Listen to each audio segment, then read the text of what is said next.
नमस्कार। आज हम बात कर रहे हैं इरिटेबल बाउल सिंड्रोम की। इरिटेबल बाउल सिंड्रोम में योग किस प्रकार एक प्रभावी प्रक्रिया है, योग के माध्यम से हम इसे किस प्रकार ठीक कर सकते हैं, इसकी हम आगे देखेंगे। तो इसमें आज हम देखने वाले हैं कोलोन की संरचना, अर्थात कोलोन किस प्रकार रहता है, कहाँ रहता है, यह किस प्रकार क्रिया करता है। फिर एक जो आईबीएस है, जो इरिटेबल बाउल सिंड्रोम है, इसका क्या परिचय है, ये क्यों होता है।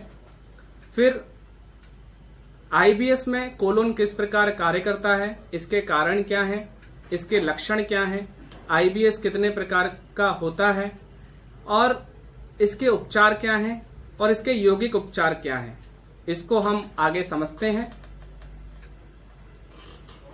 तो कोलोन की जो संरचना है, यह मानव शरीर में लार्ज इंटेस्टाइन अर्थात बड़ी आंत जिसे हम कहते हैं, उसका हिस्सा है और लगभग 2.5 इंच के चौड़ाई और 5 से लेकर 5.5 फीट लंबा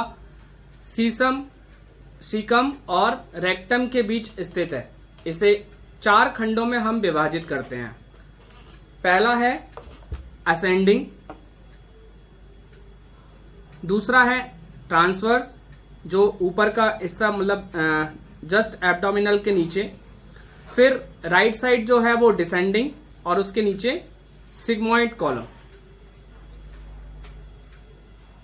और यह किस प्रकार कार्य करता है, यह कार्य करता है कि जो हम भोजन करते हैं ये जो भोजन है यह किस प्रकार हमारे बॉडी में अवशोषित होता है, और ये जो विकार है ये एक चयापचय संबंधित विकार है। तो ये जो बड़ी आंत है, इस बड़ी आंत में हमारे भोजन से वेस्ट मटेरियल अलग होता है और जो पोषक तत्व हैं वो अलग होते हैं। यह काम जो है वह बड़ी आंत में होता है। हमारे शरीर को जिन तत्वों की आवश्यकता होती है वह ग्रहण कर लेता है और जो जिन्हें आवश्यकता नहीं है वह बड़ी आंत के माध्यम से बाहर निकल जाता है। इसका और क्या कार्य है कि मल के रूप में जहरीले अवशिष्ट पदार्थों को समाप्त करना, अर्थात हमारे शरीर में जो हम भोजन करते हैं उसमें जो जहरीले पदार्थ हैं, यानी जो काम हमारे शरीर के लिए आवश्यक नहीं है, उन पदार्थों को यह दूर करने का कार्य करता है। दूसरा कि उसमें से भी हमारा जो पानी वाला जो हिस्सा है, उस पानी के हिस्से को हमारे बॉडी में संतुलन बनाने का कार्य यहाँ पर होता है। दूसरा शरीर के विकास, अर्थात हमारे शरीर का जो ग्रोथ होता है, अर्थात जो पोषक तत्वों के माध्यम से हमारा शरीर बढ़ता है, उसका कार्य भी यहाँ पर होता है। दूसरा बैक्टीरिया और अन्य सूक्ष्म जीव, अर्थात जो छोटे छोटे सूक्ष्म जीव हैं, बैक्टीरिया हैं, गलत पदार्थ हैं, अनावश्यक तत्व हैं, इनको बाहर करने का भी कार्य यहाँ पर होता है। इरिटेबल बाउल सिंड्रोम क्या है? यह एक चयापचय संबंधित विकार है। यह एक इरिटेट अर्थात चिड़चिड़ापन, बाउल अर्थात बड़ी आंत और सिंड्रोम अर्थात लक्षणों का एक ग्रुप या समूह, इसे हम इस प्रकार जान सकते हैं कि यह एक कार्यात्मक विकार है। जब हमारा बाउल जिस प्रकार शरीर में कार्य करना चाहिए उस प्रकार से कार्य नहीं करता, तब यह आईबीएस कहलाता है और यह बड़ी आंत को प्रभावित करता है, जैसे पेट दर्द, ऐंठन, सूजन, गैस, दस्त और कब्ज जैसे विकार हमारे बॉडी में उत्पन्न हो जाते हैं।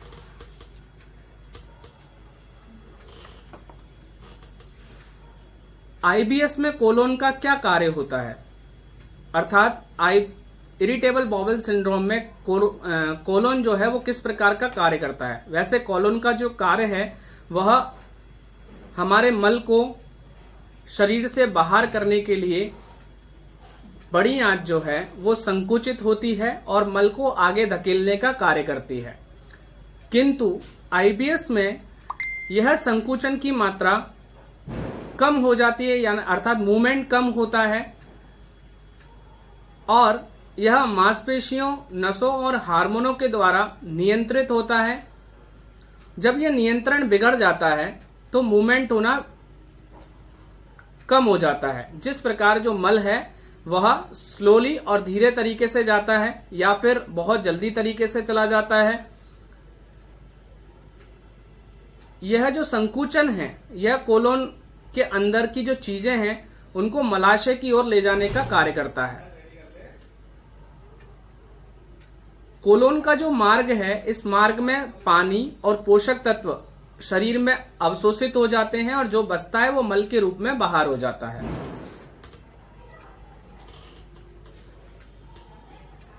संकुचन जो है वो मल को कोलोन से हर दिन नीचे धकेलने का कार्य करता है।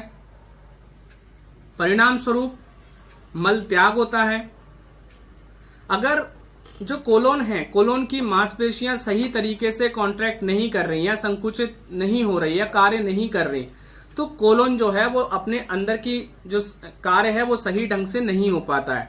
परिणाम स्वरूप क्या होता है कि गैस बनती है, पेट में दर्द शुरू होता है, ऐंठन शुरू होती है और यह कब्ज का रूप लेती है या दस्त का रूप लेती है और मल त्यागने में हमें समस्या उत्पन्न होती है। इसके कारण क्या है? इसके कारण को यदि हम जाने तो विभिन्न प्रकार के इसके कारण हैं। कारणों में या तो हमारे जो गैस्ट्रिक इंटेस्टाइन है उसमें मूवमेंट होना या उसमें गड़बड़ी होना, उसके गड़बड़ी के कारण भी हमारा एक यह कारण बन सकता है।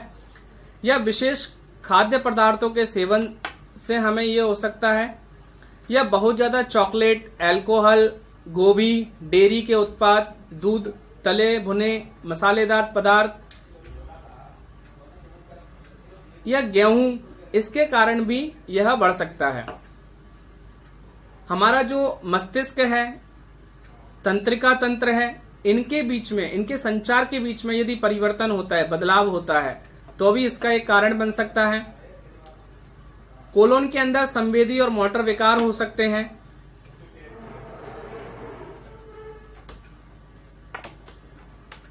सेरोटोनिन जो कि एक हमारे सेरोटोनिन हमारे तनाव को कंट्रोल करता है।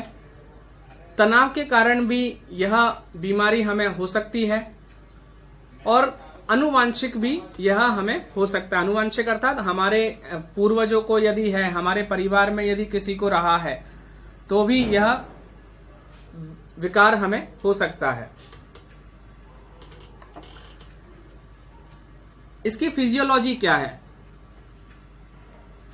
वैसे तो कई लेखों के सामने इसको देखा गया, कई लेख देखे गए, लेखों में, कई विवरणों में, कई साइंटिस्टों ने इसका भी सटीक जो कारण है वह नहीं पता कर पाया है। किंतु जो हमारा जीआई है उसके गतिशीलता में परिवर्तन, जीआई अर्थात गैस्ट्रिक इंटेस्टाइन,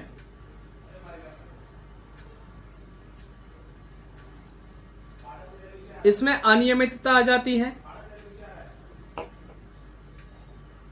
आंत की अति संवेदनशीलता अर्थात बार बार उत्तेजनाएं, जो हमारा इंटेस्टाइन है वो सही तरीके से कार्य न कर पाना।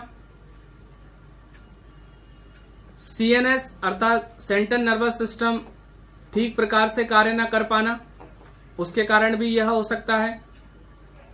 लगभग 10% जो लोग हैं वह गैस्ट्रोइंटेस्टाइटिस संक्रमण द्वारा देखे गए हैं।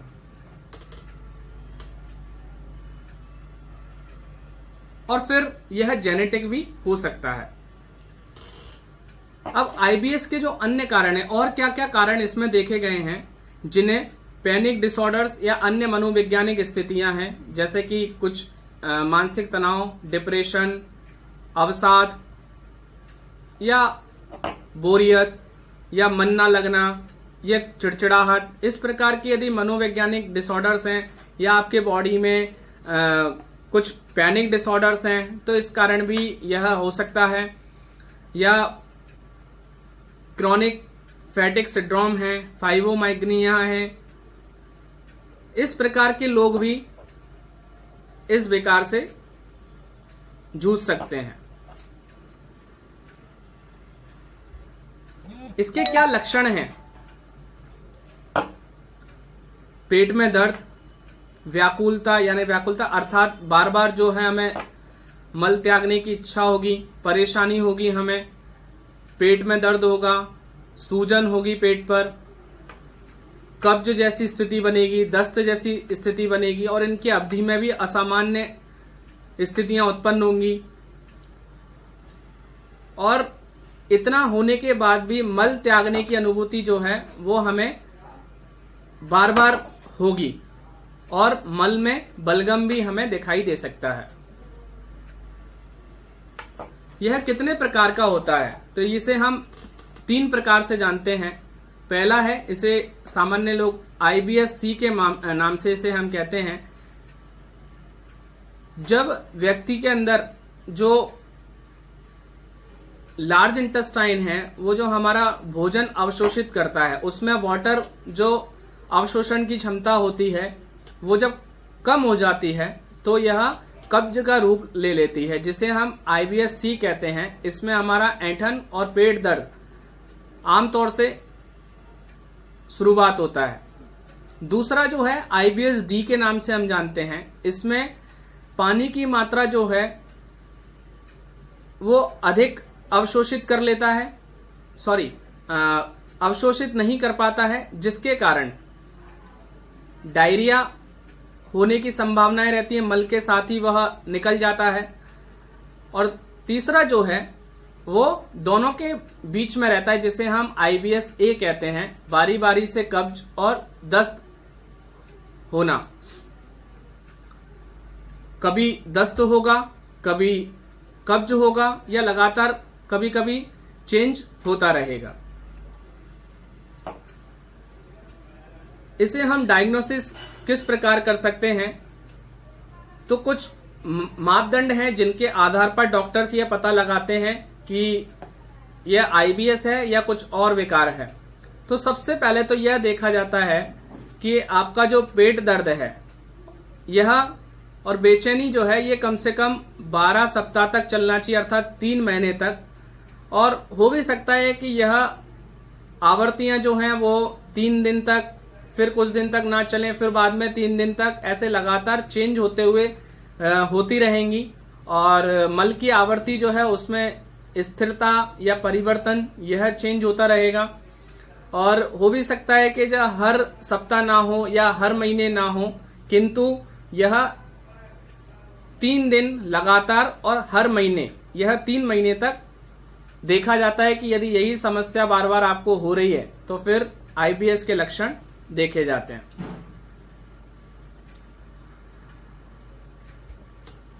उदाहरण के लिए, प्रतिदिन सामान्य रूप से बनने वाले मल का जो प्रतिदिन 3 या अधिक बार ढीले मल से त्याग करते हैं, या आप हर 3-4 दिन में केवल एक बार ही कठोर मल का त्याग करते हैं। और हर दिन यह महसूस करना कि आपका जो इंटेस्टाइन है वो प्रॉपर तरीके से खाली नहीं हुआ है, या मल की जो त्यागने की इच्छा है वो बार बार आपके मन में उत्पन्न होना, या पेट फूलना, या बलगम होना, पेट खराब होना, सूजन आना, इस प्रकार की प्रॉब्लम्स देखी जा सकती हैं। इस स्थिति में डॉक्टर्स जो हैं वह एक छोटी लचीली ट्यूब के माध्यम से आपके एनस पार्ट से आपके इंटेस्टाइन को जांच करते हैं कि क्या समस्या है आपके इंटेस्टाइन में, क्या प्रॉब्लम्स है, किस कारण यह प्रॉब्लम्स आपको हो रही हैं। जैसे कि आपको चित्र के माध्यम से दिखा रहे हैं, यह जांच के माध्यम से ही पता लगाया जा सकता है कि आपको यह IBS है या कुछ और रोग है।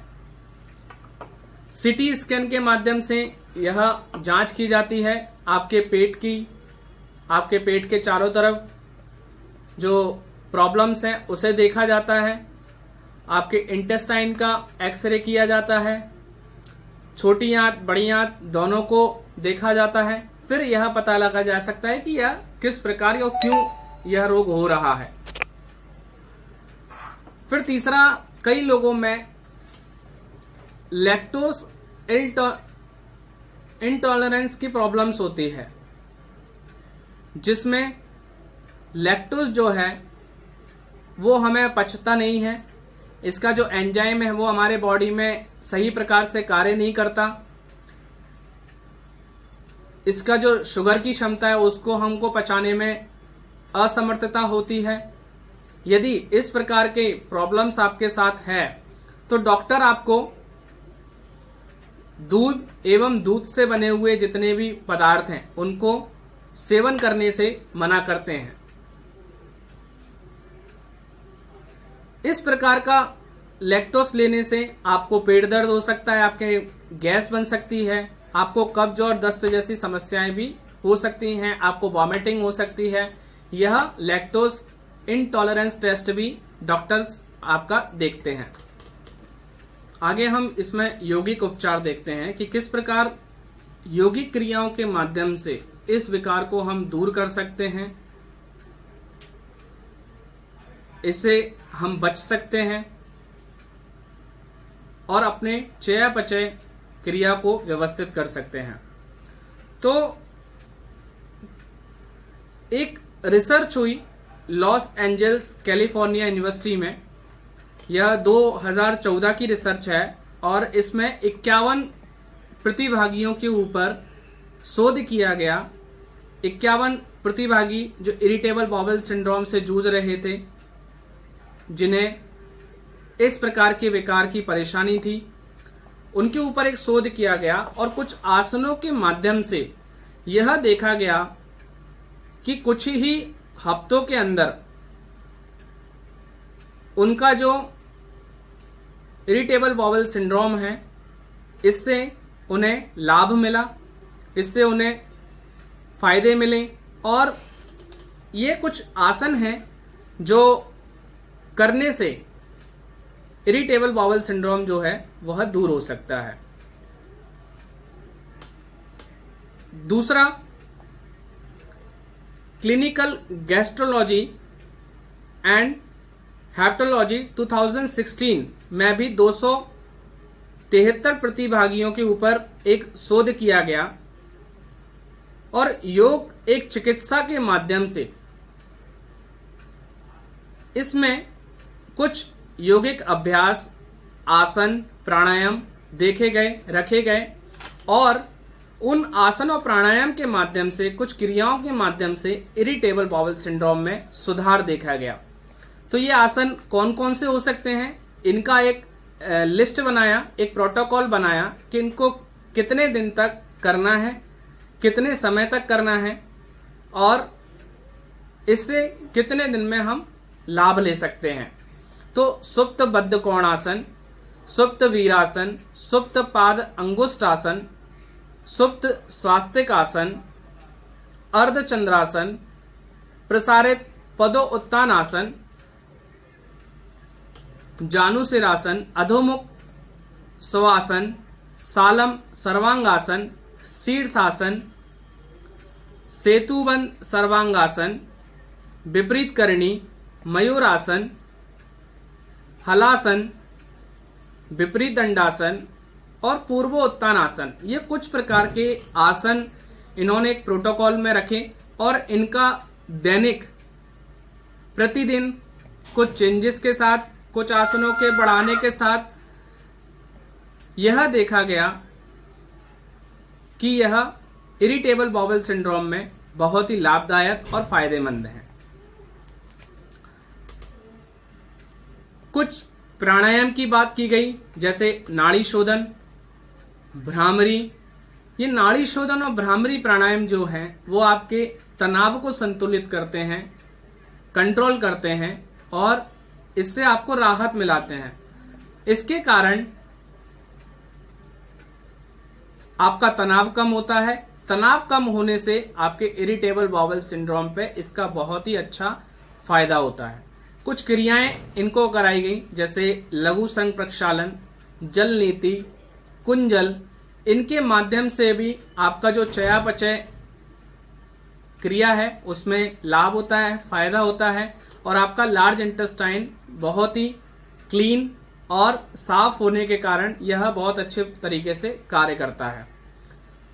कुछ ध्यान की बात की गई, जैसे ओमकार का उच्चारण, आवर्ती ध्यान, ये आपके तनाव, अवसाद को कम करते हैं और इस प्रकार के विकारों में आपको लाभ देते हैं, फायदा पहुंचाते हैं। इन्होंने कुछ बात की गई आहार विहार की, कि सात्विक आहार और संतुलित आहार यदि हम लेते हैं, रेशेदार जिसमें हम भोजन की बात करते हैं, प्रतिदिन कुछ सलाद की बात करें, फ्रूट्स की बात करें, तो यह हम अपने भोजन में, अपने आहार में यदि लेते हैं तो हमारा ये जो विकार है वह बहुत अच्छे तरीके से फायदा हमें पहुंचा सकता है। दूसरा, यदि हमें इस प्रकार के विकार हैं तो इस विकार में हम दूध और दूध से बने जो पदार्थ हैं उनका सेवन ना करें, अल्कोहल ना लें, ड्रिंक ना करें, धूम्रपान ना करें, और जो हमारी जीवन शैली है उसको एक प्रॉपर दिनचर्या के साथ यदि हम रखेंगे तो यह हमें कहीं ना कहीं फायदा और बहुत अच्छे तरीके से लाभ हमें पहुंचाएगा।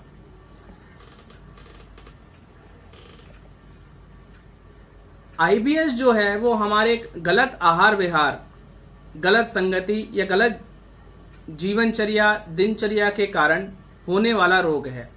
अगर हम अपने जीवन शैली को, दिनचर्या को, आहार विहार को व्यवस्थित करते हैं और यौगिक क्रियाओं को अपने जीवन में शामिल करते हैं तो इस प्रकार के कई बीमारियों को हम दूर रख सकते हैं और एक बेहतर जीवन शैली हम बना सकते हैं। ये मैंने कुछ आपको संदर्भ दिए हैं जहां से ये सारा चीजें मैंने लिया है, कलेक्ट किया है। ये सारे जो रिसर्च आईबीएस के ऊपर हुए हैं, ये सारी सूची मैंने यहाँ पर आपको दिखाई है। आप इसके माध्यम से सर्च कर सकते हैं, इनको पढ़ सकते हैं और इनको आप देख सकते हैं कि क्या और आप कर सकते हैं जिससे यह जो विकार है वह दूर हो जाएगा। धन्यवाद।